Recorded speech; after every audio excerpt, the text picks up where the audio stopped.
इसी बीच एक बड़ी खबर है, उत्तर प्रदेश उपचुनाव नहीं लड़ेगी कांग्रेस, ये जानकारी मिल रही है। सपा के साथ तकरार से इनकार किया है। उत्तर प्रदेश में उपचुनाव को लेकर के बड़ी जानकारी अविनाश पांडे ने इसकी इंफॉर्मेशन दी है। सपा के साथ तकरार से इनकार किया गया है।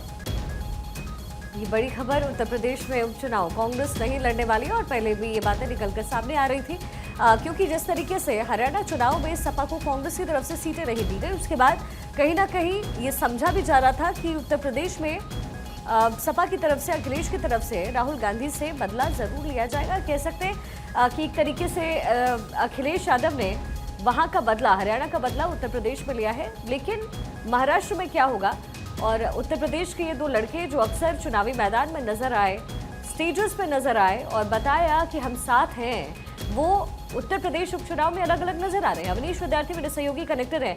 अवनीश, पहले भी चर्चाएं हो रही थी कि सपा और कांग्रेस के बीच उपचुनाव को लेकर के सांठगांठ नहीं बन पाएगी, हुआ भी ऐसा ही?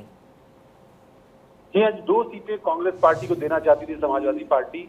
अब थोड़ी देर पहले उन दोनों सीटों पर कांग्रेस माफ कीजिएगा, समाजवादी पार्टी ने अपने उम्मीदवारों का ऐलान कर दिया है।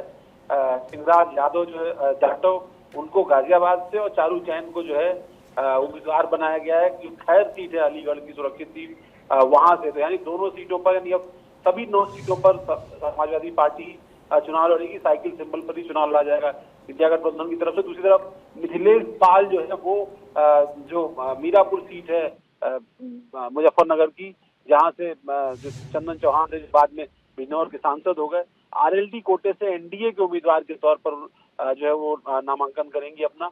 तो अब से थोड़ी देर पहले आरएलडी ने भी अपने उम्मीदवार की घोषणा कर दी है, और समाजवादी पार्टी ने भी। तो अब स्पष्ट हो गया है, केवल एक सीट पर बीजेपी का उम्मीदवार घोषित होना रह गया है। बाकी से सभी सीटों पर सभी उम्मीदवार जो है वो घोषित हो गए हैं। सीसामऊ से उम्मीद है कि अगले 1-2 घंटे के अंदर ही बीजेपी अपने उम्मीदवार की घोषणा कर देगी, और रणभेरी चुनाव की बच पड़ेगी। प्रचार अभियान शुरू हो जाएगा, और सभी महारथी अब मैदान में होंगे। ठीक है, बहुत बहुत शुक्रिया आपका जानकारी के लिए।